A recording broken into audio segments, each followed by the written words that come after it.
Origin Chance, reaction. This is The Emperor of Man 1, The Rise of Humanity, Warhammer 40,000 Lore/History by the channel Lutin09. So, as been people telling me, Lutin09 is the best channel for the Warhammer 40,000 lore. So yeah, this is gonna be a big one. Bricky just touched on the surface about what Imperium is, the Emperor and everything, and Templin Institute was the same way. But this one, there are two parts of this, right? And that is 3 hours long, like holy shit. And I guess he's gonna explain everything about Imperium and the Emperor in detail. Yeah, this is obviously one of the biggest portion of the Warhammer 40,000 lore, the Emperor and Imperium. So I guess I should know everything after reacting to these two videos. So yeah, and obviously it's gonna be in multiple parts because this is 3 hours long. So yeah, but it's gonna be fun. Remember people, if you like my reaction, don't forget to like and subscribe so I know which type of videos to react to more, I guess. And you'll know when I upload the next video. 75% of you who watches my video regularly are not subscribed. Just hit the subscribe button, yeah, you'll be supporting my channel. And check out the reaction I did. There's a link in the description with all of my videos. Check out the cast of playlists like Warhammer 40,000 playlist with all of my Warhammer 40,000 reactions, history, internet historian, and different playlists as well. Yeah, let's watch it.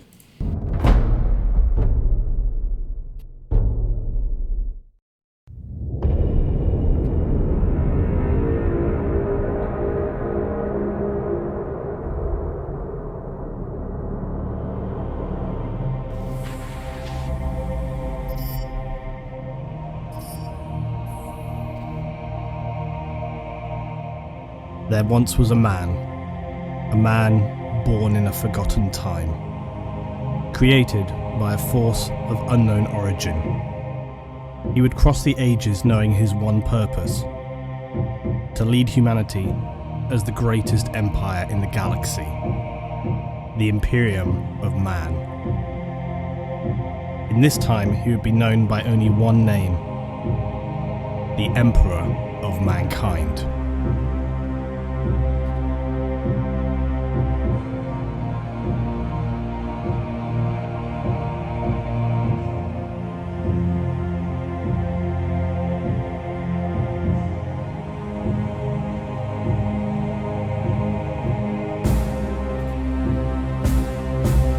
Alright.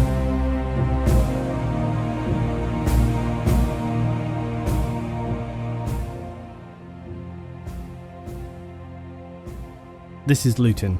I must first apologise for the length of time since the last project. The simplest explanation is it took me a long time to compile amid many other things going on for me.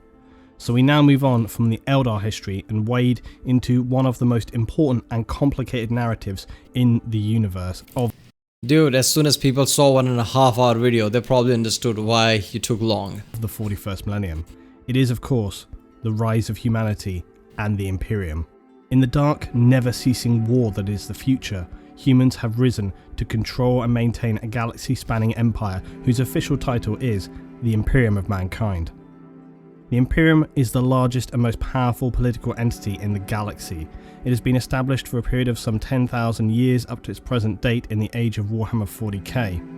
The lore and scripture around this period is massive. Despite this daunting task though, I've decided to interpret it in one piece chronologically, splitting it into chapters so as to best enable you guys to get an understanding and a grasp of what it is all about. This is the third video in my Warhammer 40,000 lore series, and it seeks to create a foundation for all of the further videos which talk about the Imperium of Man.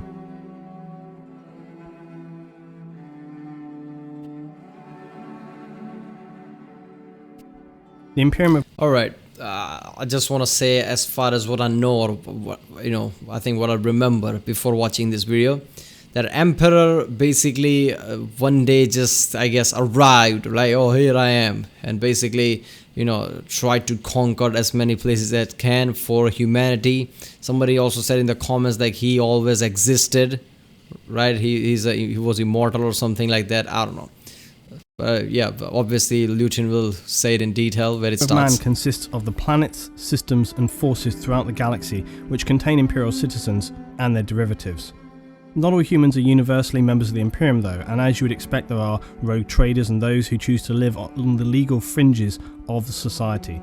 The single most important figure within the Imperium is the aforementioned founder, saviour and ruler of this empire, known as the Emperor of Mankind. He formed the Imperium some 10,000 years previous to the current established date in the universe of Warhammer 40,000 at the end of the 30th millennium. This occurred following an especially brutal period of societal disintegration during the last days of the Age of Strife. In this video, I'll outline the political state that is the Imperium, as well as the history behind how humanity reached this point in the far future. As with anything though, the complexity and depth of the lore means I can't cover it in its fleshed entirety, so some tangents are going to have to remain for future videos, but I do my best to cover as much as possible which is relevant. Damn, so even with a 3-hour long video, it's still not enough.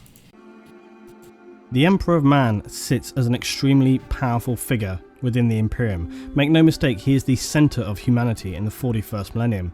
So powerful a humanoid, he was arguably barely human to begin with, and he continues to protect mankind after his mortal wounding during the final battles of a period known as the Horus Heresy. Were it not for his ever-present psychic voice reaching out, searching, protecting and planning, then the Imperium of Man would undoubtedly fall back into dark oblivion, and perhaps the light would be extinguished permanently. The Emperor was injured so badly after the heresy that he now exists only as a husk of a man within a stasis chamber called the Golden Throne. This allows him to live on eternally as he has done for some past 10,000 years, whilst continually guiding mankind through psychic whispers. The only catch with this is thousands of psykers are sacrificed every day using their essence and psychic power to keep him alive as he is back up there through psychic whispers. The only catch with this is thousands of psykers are sacrificed. Thousands of psykers, not just any soul, they have to be psykers. So their psychic energy can be, fed to him. That makes sense. I mean, damn, how often you find psykers among humans? Sacrificed every day using their essence and psychic power to keep him alive as he is heavily protected and attended to back on the ancient homeworld of legend, Terra, or Old Earth.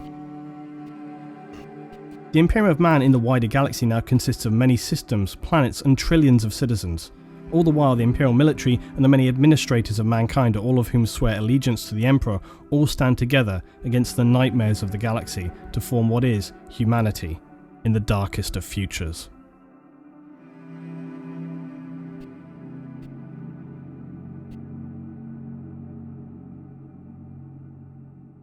Now we know that in this future we have access to highly advanced technology and face many voracious enemies wielding our own forces to then counter them.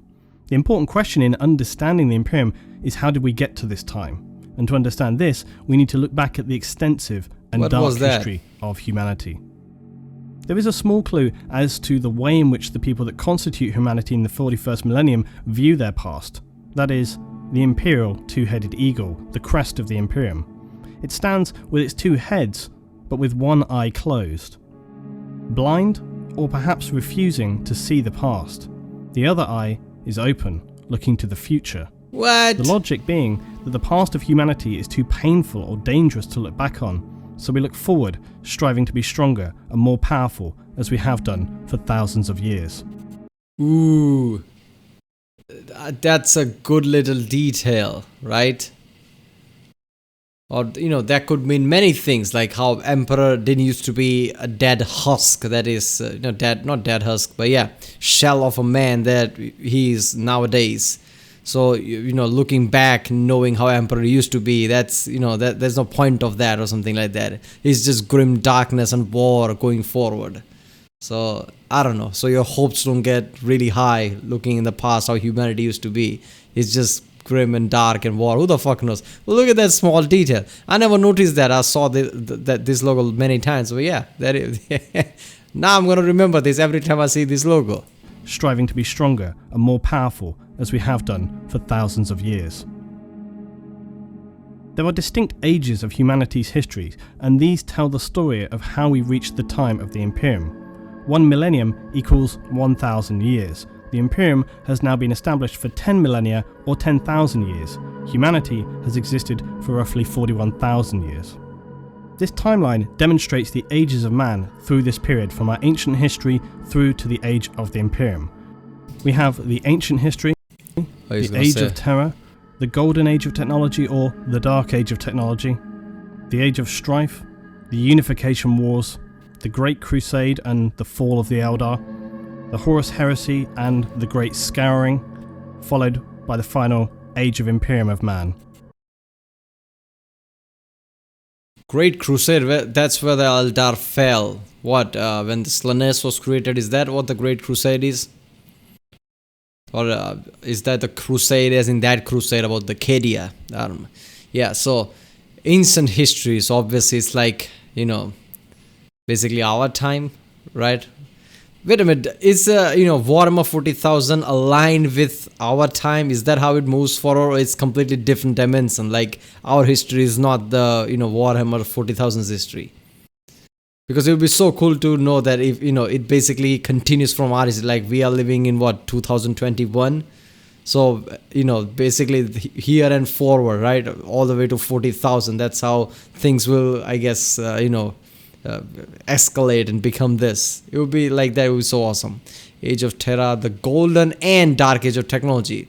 So obviously that would make sense. The technology peaked and also then start to lose, I guess. Age of Strife, Unification Wars, Great Crusade, Horus Heresy, the Great Scouring, and the Imperium of Man.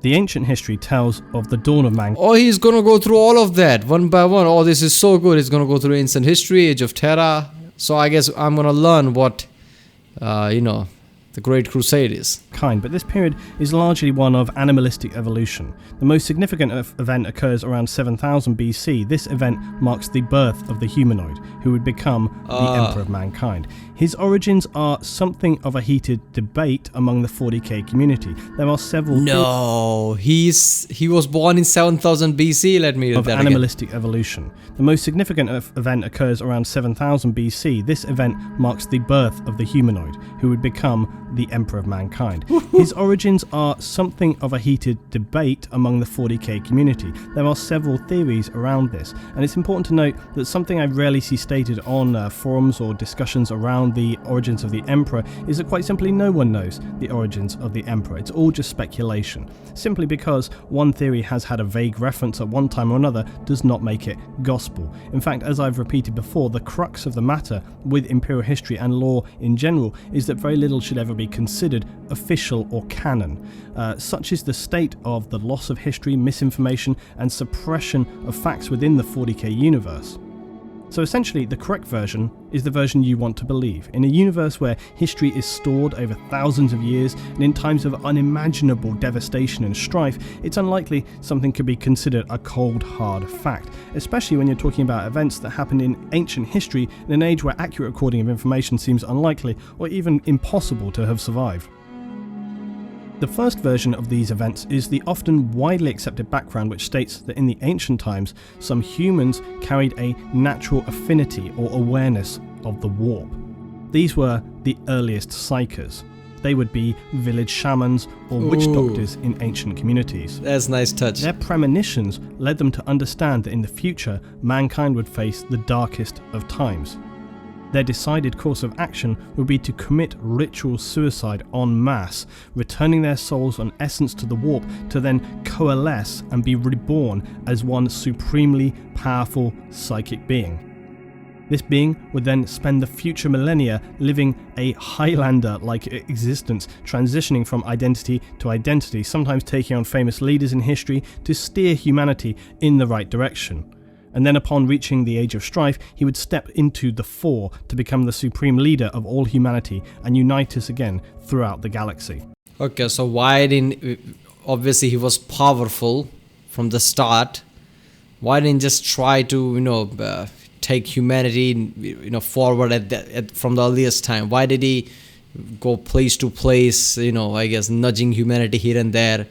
Because maybe he wasn't at his full power, is that it?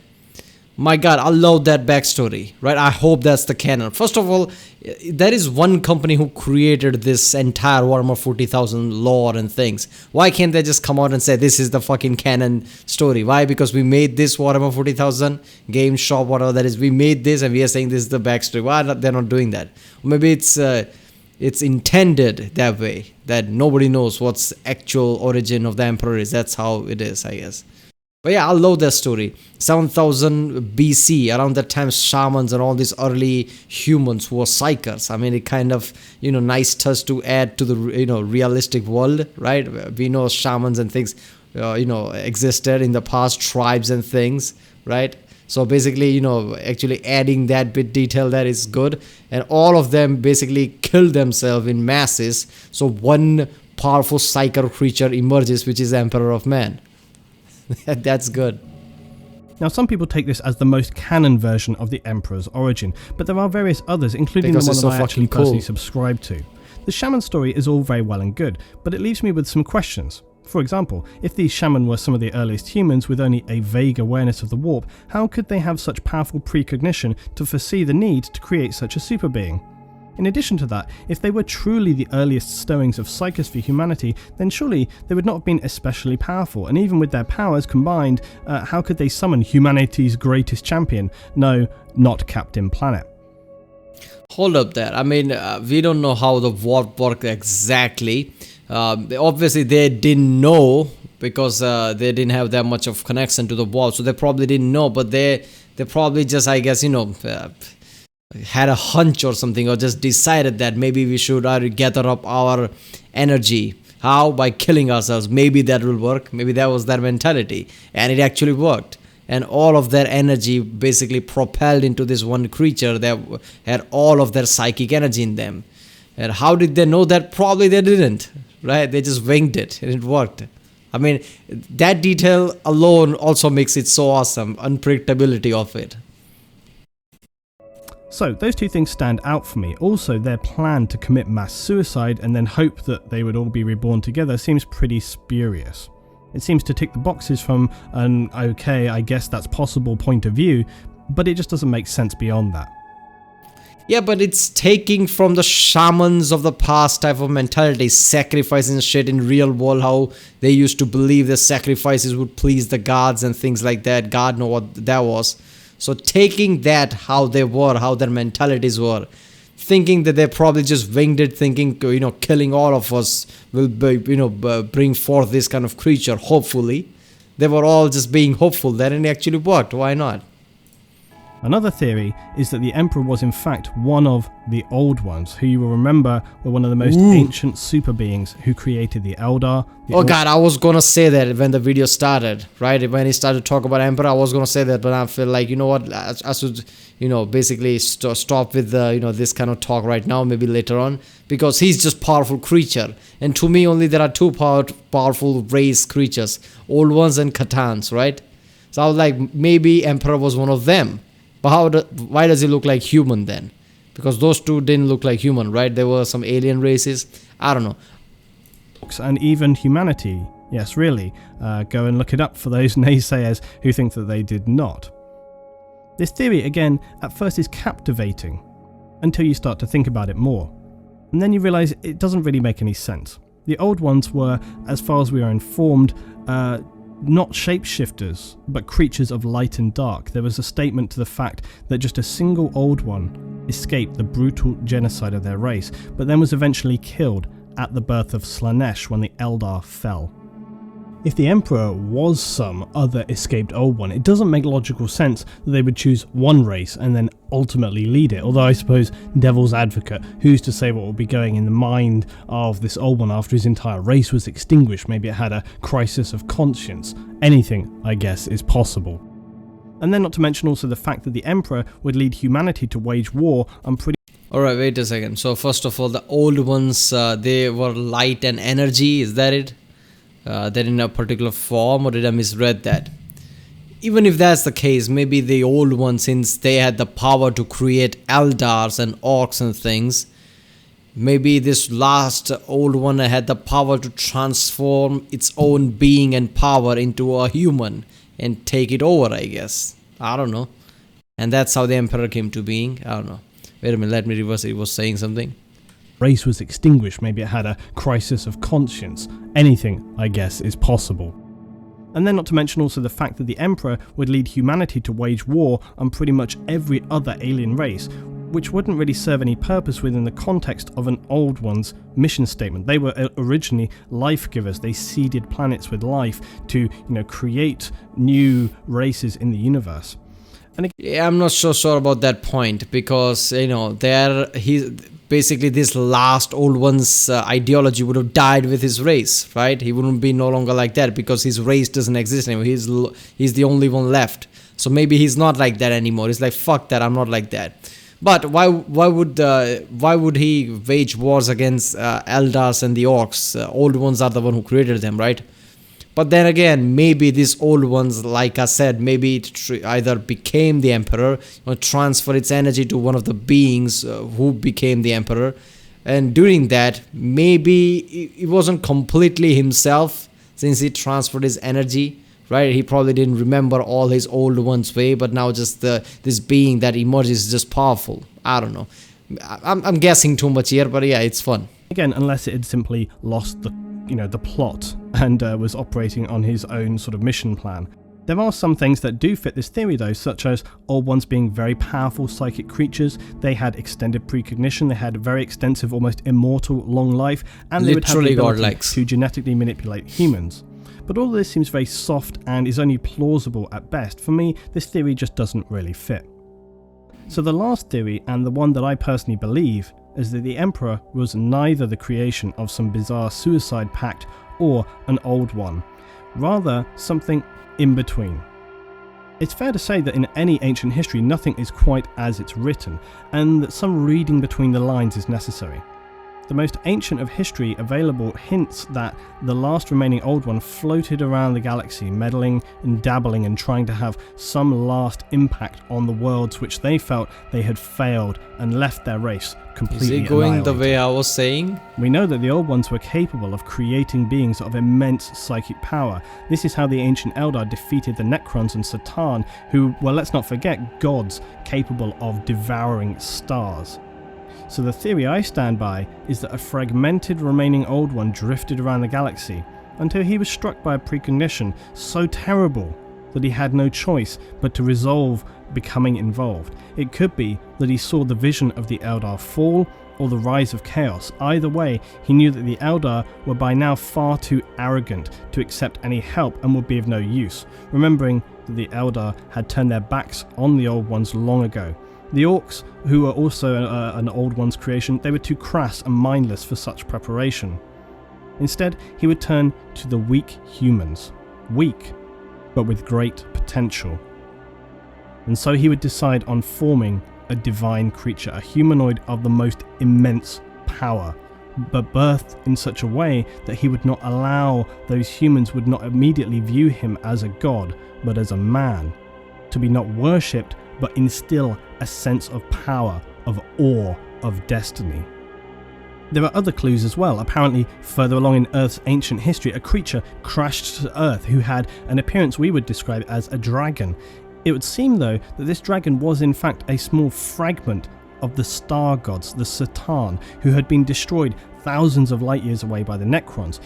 Even a tiny fragment of these most powerful beings would be beyond the means of even the most powerful humans to contain. The future Emperor in this time wounded this creature and then apparently took it to Mars. I'm not sure how, but there it lay imprisoned within the planet. The final chapter of that story, that's one for another day. Still though, this helps to secure the idea that no mere reincarnation of a few shaman could produce such Wait a minute, I thought he was going my way, the way he was, he was going that the Old One drifted and tried to find someone. Why not just only hope is, myself being transferred to a being and create the whole new being, which is not me, but I would be the part of it, but it wouldn't have all my memories and shit, but it would have all my powers. So Old One transferred all that he was into this being and became the Emperor. Why not? I mean, that kind of feels right to me. I don't know, but shaman thing, to me it's in a way it's connecting to the real world, because shamans and things did existed long ago with the tribes and things, right? And shamans being unpredictable in that sense, they're just in our world how they used to just have sacrifices to please the gods. So why wouldn't they just think maybe killing all of us would basically create this kind of an entity which is way too powerful than all of us combined or something like that. They didn't know that, they just hoped that. Why not? To me, that has more substance to it. So I hope that's the real one, because some other alien creature became the emperor, made humans great. To me, it doesn't feel right. Humans themselves creating this kind of a superhuman which created Imperium of Man, this gigantic empire, is feel more more like it, I guess. Or perform such a task. Could an old one? Perhaps, but given the other evidence, I would still discount it. But a perfectly designed humanoid, of godlike form, created by an old one who would know a most powerful psychic being was needed to counter not just the future darkness of man, but to face again the Satan and the day of reckoning when the Necrons would rise again. This seems for me the most logical and plausible of origins. The truth, though, is that we cannot know the origin of the Emperor unless some definitive tome is discovered which provides secure evidence as to such, so we are left to speculate until then. One thing that is certain, though, is that the Emperor was a human and holds godlike psychic power. He was within humanity throughout all of history, learning, sometimes guiding, mostly sitting in the shadows, until he was needed to take a course of action that would lead us into the Age of the Imperium. The last point worthy of mention is that the Emperor of Man would enforce a strictly secular society. In the early days of the Imperium, this would then enable humanity would identify with him as a man and not as a god. They wouldn't project any religious connotations onto him. Also, oh god, that is so sad. And now he's the god emperor, isn't it? Because throughout the thousands of years he spent on Earth, he would see the terrible devastation and fragmentation organized religion could cause. See, this is why people say that emperor whispers into the ear and still guides the humanity. I say bullshit to that, because start from the Brickies video, right? The first time I reacted to this one, I questioned that. Like, are humans basically using emperor's body as a vessel to interstellar travel, and emperor is no longer the leader, he's just an instrument now? Or maybe he is speaking and giving orders psychically. But I don't think he is, because if you are, wouldn't he say, yo, assholes, I hate religion, don't make me a god, I'm not a god, stop doing that shit. Sure, call me an emperor, but don't create this holy terror and religion, and don't create this kind of a church for me. Wouldn't he just say that? So to me, I feel like, emperor is almost nearly like dead. Right? Emperor is basically dead, but they're keeping the body alive so the interstellar travel doesn't go anywhere. And the leaders that are apparently under the emperor, 3-4 leaders, they are the actual council of leaders for Imperium of Man now. And to me, emperor is probably dead or in a state that he can't say anything if not dead. Because I think first thing he would say, like, I hate religion, don't do this. He believed that humanity could only achieve its full potential in a strictly secular state. However, even in the crusading period where the emperor would reunite the lost colonies of man, some people began to spread rumours that he was more than just a powerful man. These beliefs would run so strong it would even question some Astartes to the faith, such as Battle Captain Nathaniel Garrow, one of my favourite characters in the 40k and one of the few Space Marines from the Death Guard chapter not to be corrupted by chaos. Some citizens of the Imperium consider the Emperor's stance on faith even a test, so as to distinguish those who can see the whole of the truth, that he is in fact the one true God of mankind. I can just already imagine these people just believing that he's a god. He's just basically emperor just walking by, and this one of the stars is like, oh god, emperor, give me all the strength. And emperor like, what the fuck did you just say? I said, emperor, give me my strength. No. You said god, emperor. Stop with that shit.